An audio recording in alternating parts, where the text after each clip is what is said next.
अस्सलामुअलैकुम वरहमतुल्लाहि वबरकातुहू।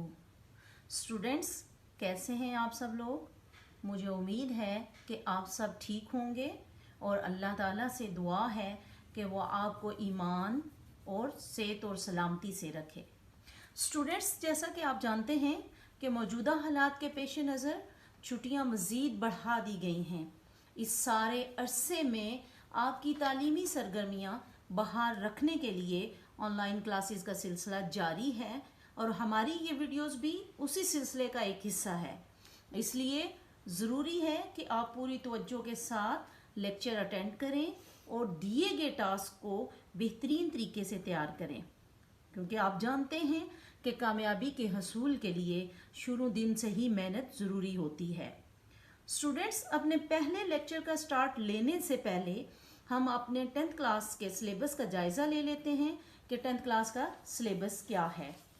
आपके इस्लामियात के सिलेबस में दो सूरतें हैं, जिनमें एक सूरत अल-अहज़ाब है जिसके 1 से लेके 9 रुकू हैं और 73 वर्सेस हैं, और इसके साथ साथ सूरह मुमतहिना है जिसके 2 रुकू हैं और 1 से 13 तक 13 इसकी वर्सेस हैं। इसके साथ साथ अहादीस मुबारका हैं जो 11 से लेके 20 तक। इसके साथ इस बात में आप पढ़ेंगे तहारत और जिस्मानी सफाई, सब्र व शुक्र, आइली ज़िंदगी की अहमियत, हिजरत व जहाद। जी स्टूडेंट्स, हमारा सबसे पहले आज का जो लेक्चर होगा वो सूरह अल-अहज़ाब के बारे में है। ठीक है, इसका तारुफ सबसे पहले हम देख लेते हैं कि ये सूरह अहज़ाब मदनी सूरत है और इसका ज़माना नुज़ूल क्या है। शवाल 5 हिजरी। ये ग़ज़वा अहज़ाब के मौके पर नाजिल हुई। तरतीब तौक़ीफ़ी के लिहाज से ये 33 नंबर पे है।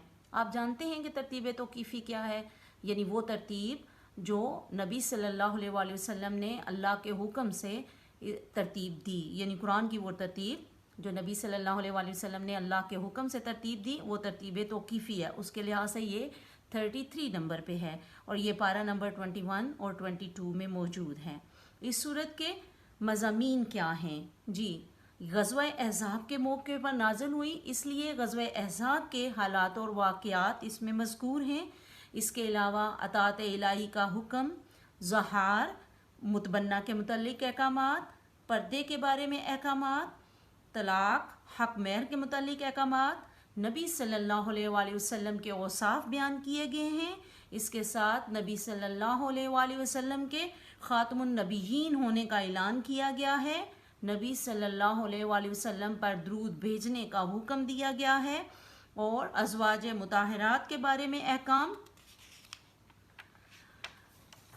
ये इसके अहम तरीन मज़ामीन हैं। इसकी वजह तस्मिया, यानी क्यों इसको अहज़ाब कहा गया, अहज़ाब का नाम दिया गया। अहज़ाब हज़्ब से है। इसके मायनी ग्रोह, कबाइल या लश्कर के हैं। कुफ़ार के ग्रोह और यहूद मिलकर मदीना पर हमला करने के लिए आए, इसलिए इसका नाम अहज़ाब रखा गया और इसका ये नाम आयत नंबर 20 में मज़कूर है। अब हम देखते हैं कि ग़ज़वा अहज़ाब के असबाब क्या थे, रीज़न्स क्या थी। सबसे बड़ी रीज़न कुफ़ार की इस्लाम दुश्मनी, यहूद की इस्लाम दुश्मनी, कुफ़ार और यहूद का आपस में गठजोड़। अच्छा, एक और चीज़ कि ग़ज़वा अहज़ाब जो है इसका दूसरा नाम ग़ज़वा खंदक भी है। इसको क्यों ग़ज़वा खंदक कहा गया?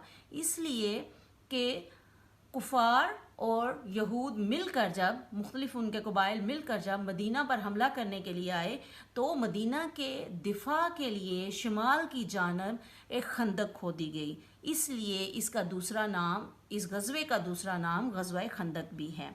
ग़ज़वा खंदक के खोदने का मशवरा हज़रत सलमान फ़ारसी ने दिया था।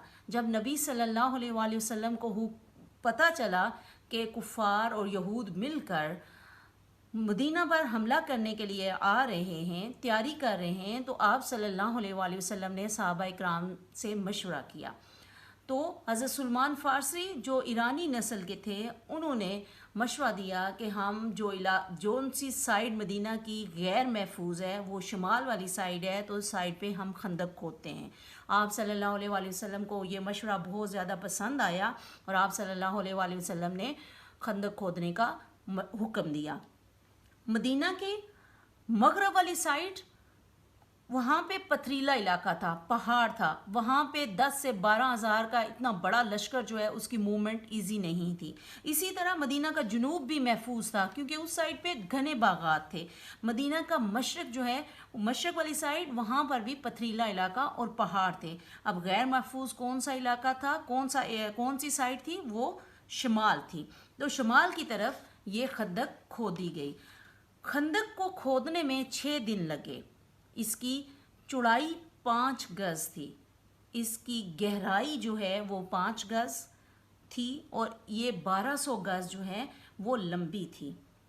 جب کفار جو ہے 10 سے 12 ہزار کا لشکر اور اس کے سپہ سالار کا نام ابو سفیان بن حرب تھا، جب وہ مدینہ کے قریب پہنچے اور شمال کی ہی جانب سے وہ آئے اور انہوں نے جب آگے آ کے خندق کو دیکھا تو وہاں پہ وہ حیران رہ گئے، کیونکہ ان کے لیے، عرب کے لیے خندق ایک نئی چیز تھی۔ دشمن کا لشکر جب حملہ آور ہوا تو اپنے سامنے خندق دیکھ کر وہ حیران رہ گیا، اور ان کے لیے یہ نئی چیز تھی، اس لیے مجبوراً خندق کی دوسری جانب انہوں نے ڈیرے جما لیے۔ ایک طرف مسلمان جن کا تعداد 3000 کے قریب تھی، اور دوسری طرف 10 سے 12 ہزار کا لشکر، یعنی ایک طرف کفار کا لشکر تھا اور دوسری طرف مسلمان خندق کے اس طرف خیمہ زن تھے۔ یہ محاصرہ 1 ماہ تک جاری رہا، اور 1 ماہ کے محاصرے نے دشمن کو مشکلات میں مبتلا کر دیا۔ دشمن کے لشکر کو خوراک کی کمی ہو گئی، گھوڑوں اور اونٹوں کے لیے چارے کی فراہمی مشکل ہو گئی۔ ان سارے حالات نے دشمن کے حوصلے پست کر دیے۔ اب اللہ تعالیٰ نے 1 ماہ کے محاصرے کے بعد اللہ نے مسلمانوں کی مدد کی، اور اللہ نے آندھی بھیجی، اور یہ آندھی اتنی شدید تھی کہ جس نے دشمن کا ستیہ ناش کر دیا۔ ان کے خیمے کی تنابیں ٹوٹ گئیں، برتن الٹ گئے، ان کے جانور خوفزدہ ہو گئے اور بھاگ نکلے۔ کفار کا ساز و سامان بکھر گیا۔ آندھی کے ساتھ ساتھ اللہ تعالیٰ نے نبی صلی اللہ علیہ وآلہ وسلم اور نیک بندوں کی مدد کے لیے ملائکہ کے لشکر بھی اتارے، جس سے دشمن مزید ان میں خوف و ہراس پیدا ہو گیا، اور وہ یوں میدان جنگ سے فرار ہونے لگے۔ یہاں پہ غزوہ احزاب چونکہ مشکل ترین اور مسلمانوں کے لیے سخت آزمائش تھی، لیکن مسلمانوں نے اللہ پر بھروسہ رکھا، ثابت قدم رہے، اور اللہ کی آزمائش جو تھی اس پہ پورے اترے، اور اس وجہ سے اللہ تعالیٰ نے مسلمانوں کو عظیم الشان فتح سے نوازا۔ یہ تھا سورہ احزاب کا مختصر تعارف۔ آپ اہم ترین پوائنٹس کو نوٹ ڈاؤن کر لیں اور انہیں ذہن نشین کر لیں۔ اپنی نیکسٹ ویڈیو میں ہم فردر پروسیڈ کریں گے۔ اپنا بہت سا خیال رکھیے گا۔ اللہ حافظ۔